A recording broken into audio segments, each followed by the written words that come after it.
Guys are all nosy birds, huh? Watching the sun go down, ain't you?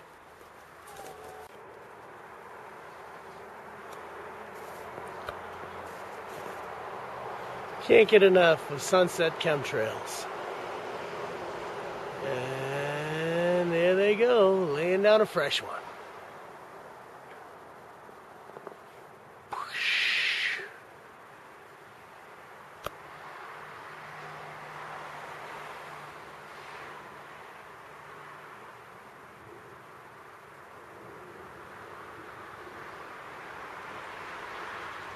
Hearing us all day long today.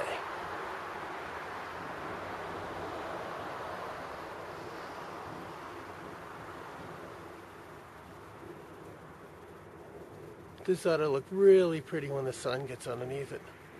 Sure, they're just doing it for display.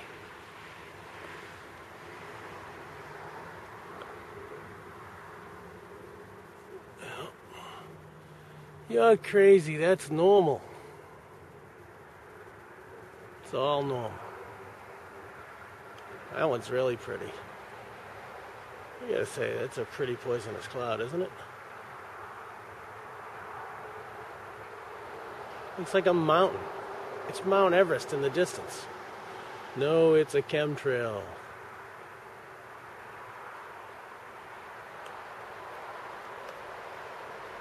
Right. How you doing? I'm John. I want to talk about your stupid ass check engine lights.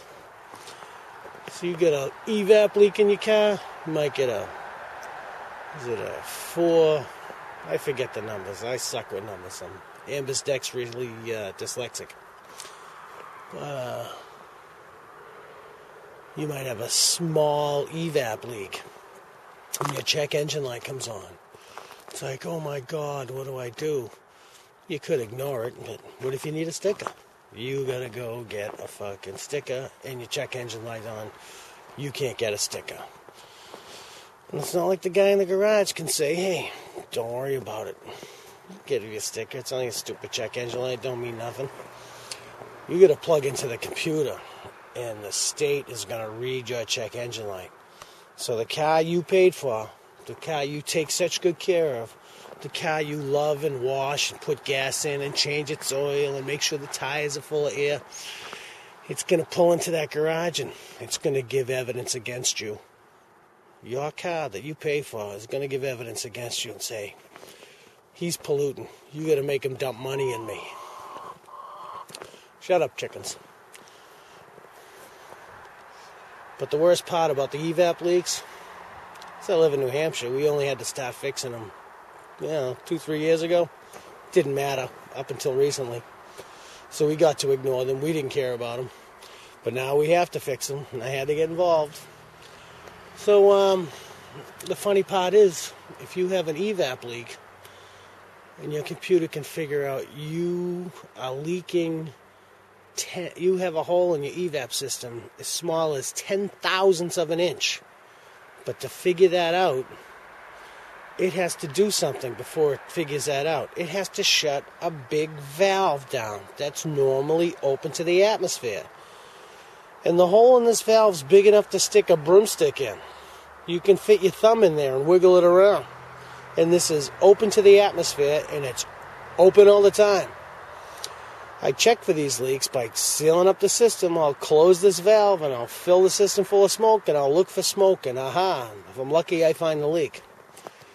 But before I can do that, I have to shut this valve that's open all the time.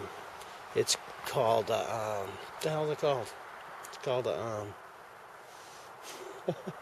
it's called, unbelievably, a vent valve. And you have to shut the valve off before you can check the system for leaks. So basically, you have to close the big gaping hole in the system before you can check to see if the system has leaks. You can't rely on your nose anymore, because people used to go, I think I smell gas. Could you see if there's gas leaking from my car? No, you need your computer to tell you that your gas is leaking out of your car.